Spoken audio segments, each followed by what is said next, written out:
सुदूर एक गांव में मोहन नाम का एक पहलवान रहता था, जिसके पास 5 भैंसें थीं। दिन भर भैंसों की देखभाल करना और उनका दूध पीना ही मोहन की दिनचर्या थी। भैंसों का दूध पीते रहने के कारण वह काफी बलवान हो गया था। मोहन अपने बचाव और सहारे के लिए एक लोहे का छड़ हमेशा साथ रखता था। इस कारण कोई भी मोहन को एक बार देख लेता तो उसकी हष्ट पुष्ट काया व शक्तिशाली शरीर को देखकर डर जाया करता था। मोहन का पूरी दुनिया में कोई नहीं था, तो उम्र बढ़ने के साथ उसे अपनी शादी की चिंता सताने लगी थी। इसलिए वह अक्सर लोगों से पूछा करता था कि उसकी शादी कहाँ और किससे होगी। लोग उसे देखकर डर जाते व उसके सवाल का जवाब न दे पाते थे। इस पर मोहन उनके साथ मारपीट किया करता था, जिसके चलते लोगों ने उस रास्ते से ही गुजरना बंद कर दिया था। एक बार किसी दूसरे गांव का एक ब्राह्मण और एक हमाम किसी विवाह समारोह में शामिल होने जा रहे थे। रास्ते में उन्हें मोहन मिल गया। मोहन ने ब्राह्मण को देखा तो उसने दोनों को अपने पास बुलाते हुए कहा कि आप तो मुझे ज्ञानी नजर आते हो, बताइए मेरी शादी कब और कहाँ होगी। इस तरह पहलवान का सवाल सुनकर दोनों ठिठक गए। हमाम काफी चतुर था। उसने सोचा कि अगर हम इससे बहस करेंगे तो इसके बल के आगे हमारा कोई मुकाबला नहीं। हमाम को एक तरकीब सूझी और उसमें दूर एक ताड़ के पेड़ की ओर उंगली से इशारा करते हुए कहा कि आपकी शादी वहीं होगी। हमाम की बात सुनकर मोहन फूला नहीं समाया और प्रसन्न होकर उसने अपनी 5 भैंसें दोनों को दान में दे दी और ताड़ के पेड़ की दिशा में चल पड़ा। उस ताड़ के पेड़ के पास एक महिला अपने पति व एक बच्चे के साथ रहती थी। उसका पति बड़ा ही धूर्त व आलसी था और उसे बात बात पर झूठ बोलने की आदत थी। इस वजह से वह महिला अपने पति से बेहद परेशान रहती थी। काफी दूर तक पैदल चलने के बाद जब मोहन ताड़ के पेड़ के पीछे पहुंचा, वह औरत घर के बाहर निकली। घर के आंगन में प्रवेश करते हुए मोहन लड़खड़ा कर गिर पड़ा और उसका एक हाथ औरत के गाल पर तमाचे की तरह लग गया। औरत को लगा कि पहलवान जरूर उसके पति को जानता होगा। अपने एक हाथ से गाल मलते हुए औरत ने पहलवान को अतिथि कक्ष में बैठने के लिए कहा और उसे जलपान कराने लगी। इतने में औरत का पति वहां पहुंच गया।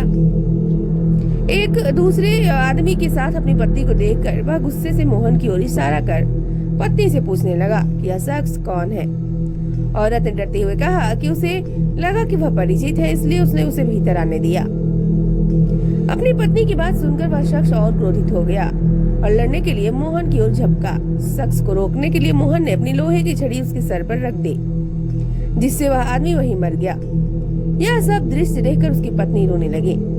माहौल को देखकर पहलवान वहां से जाने लगा तो उस औरत ने मोहन को रोक लिया और कहने लगी कि उसके पति के अलावा घर में कमाने वाला कोई नहीं था और उनकी मृत्यु के बाद अब तुम्हें हमारे साथ ही रहना होगा।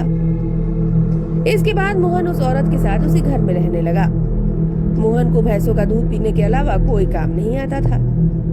ऐसे में कुछ दिन बाद जब घर का राशन खत्म होने लगा तो महिला ने उससे कहा कि वह बाहर जाकर कुछ कमा कर लेकर आए या फिर राजा के पास जाकर खेती के लिए जमीन मांग ले, ताकि वह खेती कर अपना भरण पोषण कर सके। महिला की बात सुनकर पहलवान अपने लोहे की छड़ उठाए राजमहल की ओर चल पड़ा।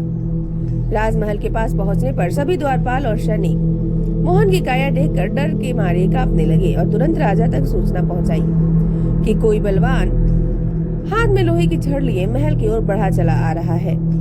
सूचना पाकर राजा ने तुरंत अपने मुंशी को बुलाया और उसे तत्काल पहलवान के पास जाकर आने का कारण पूछने को कहा। पहलवान मुंशी को खेती के लिए जमीन मांगने की अपनी विनती बताता है। संदेश लेकर राजा के पास पहुंचने पर राजा पहलवान को ढेर सारी जमीन देने का आदेश देते हैं। मुंशी बेहद चतुर होता है तो वह राजा द्वारा पहलवान को दी गई अधिकांश जमीन स्वयं के लिए रखकर मोहन को कब्रिस्तान के पास एक बंजर जमीन का छोटा सा टुकड़ा दे देता है, जिसे पाकर पहलवान खुशी खुशी वापस लौट जाता है। उस बंजर जमीन के पास के बीच में एक पीपल का पेड़ होता है, जिस पर भूतों का बसेरा होता है। जमीन को फसल उगाने योग्य बताने के लिए जब पहलवान जुताई शुरू करता है तो पेड़ के कारण उसे खेत जोतने में परेशानी आने लगती है। मोहन उस पेड़ को उखाड़ने की ठान लेता है और अपनी लोहे की छड़ से उस पेड़ पर प्रहार करता है, जिसे करीब 150 भूत पेड़ से नीचे गिराते हैं और गुस्से से पहलवान की ओर लड़ने के लिए दौड़ते हैं। पहलवान अपनी छड़ से सभी भूतों के छक्के छुड़ा देता है। पहलवान से जीतना असंभव जानकर भूत मोहन के सामने पेड़ न काटने की गुजारिश करने लगते हैं। भूतों ने कहा, यह हमारा घर है, हम कई साल से यहाँ रह रहे हैं, हमारे घर को मत उजाड़ो। भूतों ने इसके बदले खेतों में काम कर उपज मोहन के घर पहुंचाने का प्रस्ताव रखा। मोहन को भूतों पर दया आ जाती है और वह उनका प्रस्ताव स्वीकार कर घर चला जाता है। इसके बाद से भूत समय समय पर पहलवान के घर हर फसल पहुंचाने लगे। एक बार उन भूतों का गुरु उनसे मिलने आता है। सभी भूतों को दुबला पतला व कमजोर देखकर वह उनकी दुर्दशा का कारण पूछते हैं। भूतों से पूरा वृत्तांत सुनकर गुरु पहलवान को सबक सिखाने की ठानता है और उसके घर की ओर चल पड़ता है। भूतों का गुरु एक बिल्ली का रूप धारण कर पहलवान पर हमला करने की योजना बनाता है। उन दिनों पहलवान के घर में रोज एक बिल्ली रसोई में घुसकर सारा दूध पी जाती थी, जिससे वह काफी परेशान था। उस दिन पहलवान भी उस बिल्ली को सबक सिखाने के लिए दरवाजे के पीछे छिपकर बिल्ली का इंतजार कर रहा होता है। जैसे ही बिल्ली के रूप में भूतों का गुरु कमरे में प्रवेश करता है, पहलवान उस पर प्रहार कर देता है। पहलवान के प्रहार से भूतों के गुरु की कई हड्डियां टूट जाती हैं और वह अपने असली रूप में आकर अपनी जान बख्शने का निवेदन करने लगता है। मोहन ने भूतों के गुरु को छोड़ने पर खुद के लिए सजा चुनने के लिए कहा। ऐसे में भूतों के गुरु ने कहा कि उसे बख्शने पर वह राशन की मात्रा दोगुनी कर देगा।